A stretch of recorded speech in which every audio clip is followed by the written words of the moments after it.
welcome back to In the Minds of Madness. Now, today we're going to be taking a break from Lovecraftian horror and we're going to be focusing on general horror. And today we're going to be focusing on horror movies. Now, me myself, I love horror, as I've said before, and I used to really like horror movies, but a lot of the modern horror movies are nothing but gore fests or jump scares. And I've been looking around, and today we're going to be covering some movies that I've found that kind of go beyond the standard tropes of just nothing but jump scares or gore all over the place. We're going to be focusing more on some creepy horror movies. These are actually somewhat creepy. So first off is a movie called Last Shift. Now this movie revolves around a female police officer. She's a rookie, she just started, and her very first night on the job is pretty much pulling guard duty for an old police station that's being decommissioned. And she's running the final shift of the night. Or, she's running the final shift of the police station. And it starts out kind of slow. You learn a little bit about the characters, and then shortly after she starts doing her shift by herself, there's no one else in the building, weird things start happening.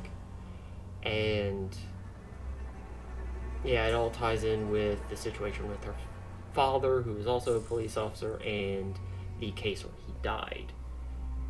And it's a pretty decent movie.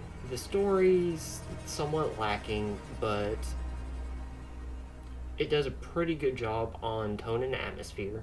There's not that many jump scares. There are jump scares, but they don't happen as often. And there are moments where you expect a jump scare, but it doesn't happen. So they do a pretty good job with the tone, the atmosphere, and the tension.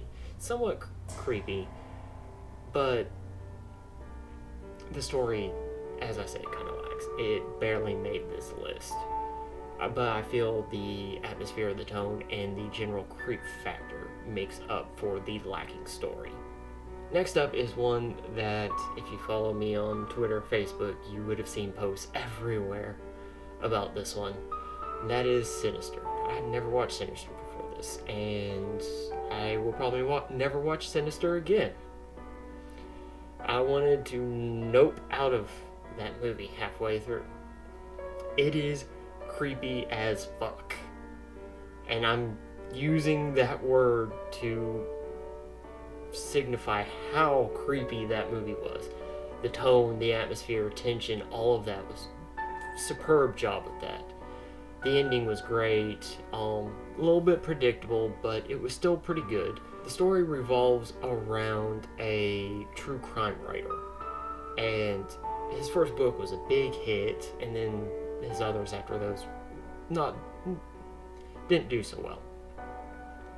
So he moves into the house where an entire family was hanged from a tree, and the youngest child went missing. Well, when he moves in, he finds a box full of 8mm film, and the 8mm film has the murders on them, and he ends up finding links between that and other murders, and he starts realizing that there's more of a supernatural aspect going on. As I said, really great movie. If you haven't seen it, watch it. It's been out for a couple of years, so you probably have seen it, but if you haven't and been kind of hesitant to watch it because of crappy horror movies, definitely see this one. This one had me on edge for a while after watching it.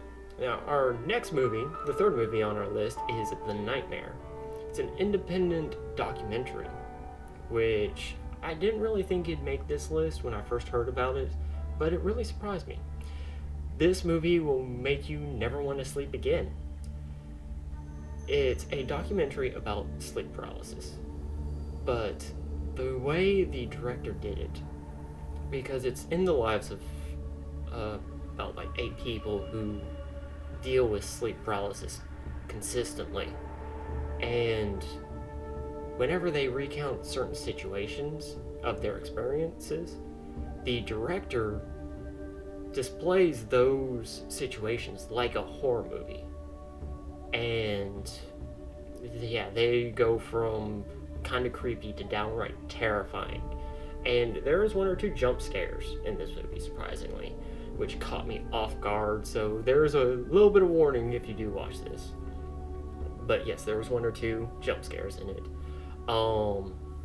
And yeah, the entire movie has a dark undertone the entire time.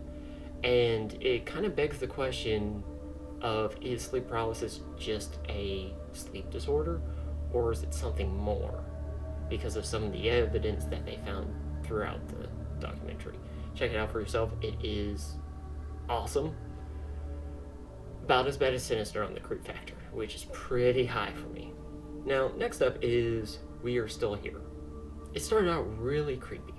I really liked the beginning. Had a decent creepy vibe until about halfway. This one is about a older couple. They move into a new home after the death of their son.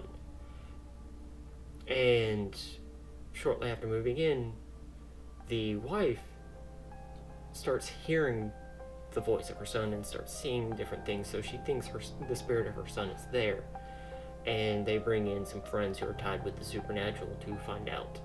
And it ends up there's a much darker past behind the house and much darker going-ons than just a general haunting. Now, after about the halfway point, it starts going from creepy to gore fest. That's the only downside of this. This one, I was seriously tempted to cut this from my list because the ending is predictable and it is nothing but gore. After about 2/3 of the way through, there's no creepiness whatsoever. But I believe the beginning, the creepy vibe that they did pretty decently, kind of makes up for that.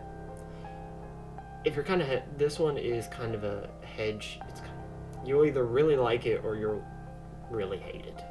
I somewhat enjoyed it, but this is, if there was one on this list to pass over, it would be this one. Now, the fifth movie on this list is The Orphanage. Now, if you haven't heard The Orphanage, it's one of Del Toro's movies.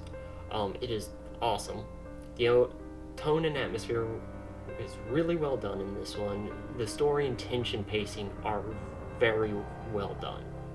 Like, there was not a single time where I felt the story dragged, and I didn't feel like there was no tension at all at certain points, or just too much tension with no release. While it has a lot of creepy moments, it's mainly split up between main story points and mild jump scares. There are some mild jump scares in it, but the entire experience is pretty enjoyable. Now, the story is a married couple move into an orphanage, an old orphanage. They plan to open it up on their own to take in special needs children. And you find out that the wife used to be an orphan that left the orphanage. And they have a son, and their son starts seeing things. And then the son ends up going missing, and it's more of a creepy mystery than full supernatural, but again, it's really well done. More of the supernatural suspense thriller type. So definitely check this one out. It was really enjoyable. The creep factor is not extreme, so once you get done after about an hour or two, you'll feel better, but I was still on edge for a little while after watching this one. And finally, that brings us to the last movie on this list, which is The Canal. Now, The Canal, it's an awesome movie. Again, great tone, atmosphere, pacing. It's got a really good creep value, not overwhelming. The tension is a little bit on the lower side, but still off-putting. The ending is amazing. I did not actually expect the ending to turn that way. Right at the end. It caught me a little off guard, and I enjoyed this movie, hands down. This was a really good one. Now, the story is about an archivist. He is living in a house with his wife and his son, which I believe is 7, 8. Well, he finds out that his wife is cheating on him, on him. And he goes and actually sees her cheating on him. And weird things happen. He kind of blacks out and wakes up. And his wife has her come home. And investigation starts, missing person, and they end up finding her in this canal that runs beside the house, dead, drowned. They didn't find any signs of foul play, but they were kind of suspicious of the husband because of the affair. And at work, one of his co-workers has him work on a video, and it's police report video, and it ends up that a man had murdered his wife, who had been cheating on him, in the exact same house that he lived in. At that point, weird things start happening. You start questioning if the main character is actually seeing things or if he's just going crazy, and it's really well done. I enjoyed it. Definitely check it out. If there are any from this list that I say are a must to watch, that would be Sinister, The Nightmare, and The Canal. Those are the ones you have to watch. They are amazing, they are creepy, everything was done really well. So that brings us to the end of our first non-Lovecraftian episode of In the Minds of Madness. Let me know in the comments below if you agree with my decisions with these movies, or if there are any movies you feel that I overlooked or left out of this list. So thank you all so much for watching, and I'll catch you in the next one.